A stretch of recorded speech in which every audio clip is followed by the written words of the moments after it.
Chito Miranda, ang kilalang frontman ng parokya ni Edgar, ay dumaan sa isang emosyonal na pagsubok nang makulong ang kanyang asawa, si Neri Miranda, dahil sa umano'y paglabag sa Securities Regulation Code. Ayon sa mga ulat, may kinalaman ang kaso sa di umano'y hindi rehistradong investment scheme, na nagdulot ng reklamo mula sa ilang individual. Sa harap ng kontrobersya, nanindigan si Chito na inosente ang kanyang asawa, at nanawagan sa publiko na maghintay sa resulta ng imbestigasyon bago husgahan si Neri. Sa gitna ng mga pagsubok, hindi natitinag si Chito sa pagsuporta sa kanyang asawa. Ayon sa kanya, naging inspirasyon niya si Neri bilang isang responsableng negosyante at mabuting ina, kaya't mahirap paniwalaan na magpapasok ito sa anumang ilegal na aktibidad. Sa panayam, emosyonal niyang ibinahagi kung gaano kahirap ang sitwasyon para sa kanilang pamilya, lalo na para sa kanilang anak. Pinahayag naman ni Neri ang kanyang panig, sinasabing ang mga alegasyon ay bunga ng maling impormasyon at hindi pagkakaintindihan. Aniya, ang lahat ng kanilang transaksyon ay sinikap nilang gawing naaayon sa batas, at buong tiwala siya na maipapawalang sala siya ng hustisya. Ang kanilang kampo ay patuloy na naghahanda ng ebidensya upang kontrahin ang mga paratang at linisin ang pangalan ni Neri. Samantala, ang kanilang mga abogado ay nanindigan na ang reklamo ay may kakulangan sa konkretong ebidensya. Bagamat aminado silang ang sitwasyon ay mahirap, positibo silang mapapabura ng korte ang panig ni Neri. Idinagdag nila na ang kasong ito ay isang pagkakataon upang mas maging malinaw ang mga regulasyon sa investment schemes, upang maiwasan ang ganitong uri ng gusot sa hinaharap. Sa kabila ng lahat, nagkaroon ng malawakang suporta mula sa kanilang mga tagahanga at kaibigan.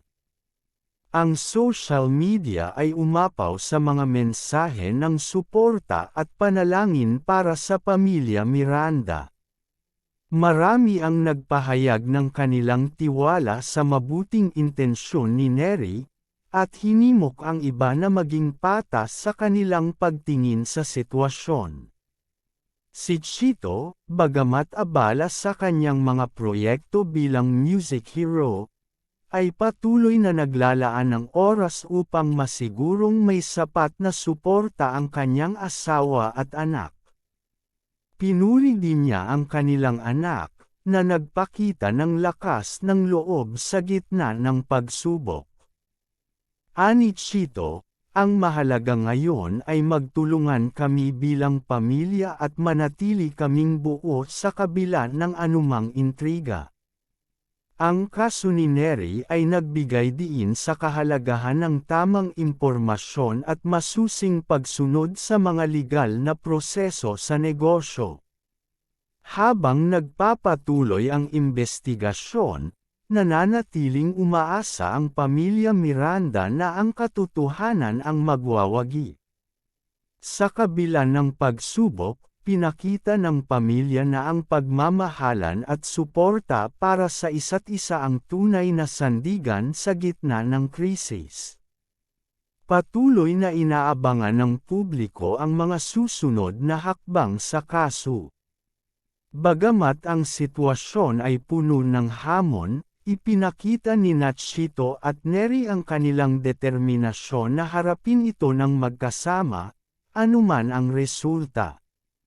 Ang kanilang kwento ay nagsisilbing paalala na sa gitna ng kontrobersya, ang pamilya ang nananatiling pundasyon ng lakas at pag-asa. Nagpatuloy ang mga pahayag ni Chito Miranda na nagpapakita ng malalim na pagmamahal at suporta sa kanyang asawa, si Neri. Ayon sa kanya, hindi sapat ang mga akusasyon upang madaliin ang paghuhusga sa kanyang asawa, at tanging ang korte lamang ang makakapagpasya ng tamang resulta. Binanggit din ni Chito ang pagpapahalaga niya sa mga prinsipyo at kredibilidad ni Neri bilang isang negosyante, kaya't tiwala siyang malalampasan nila ang pagsubok na ito. Samantala, habang nagpapatuloy ang investigasyon, nagsasagawa na rin ng mga hakbang ang kanilang mga abogado upang maipakita ang kahinaan ng mga akusasyon at mapatunayang walang kasalanan si Neri. Ayon sa kanilang legal team, ang mga alegasyong ipinupukol kay Neri ay malabnaw at walang sapat na ebidensya upang magsanhi ng malupit na parusa. Isang mahalagang bahagi ng laban ni Neri ay ang paglalabas ng katotohanan.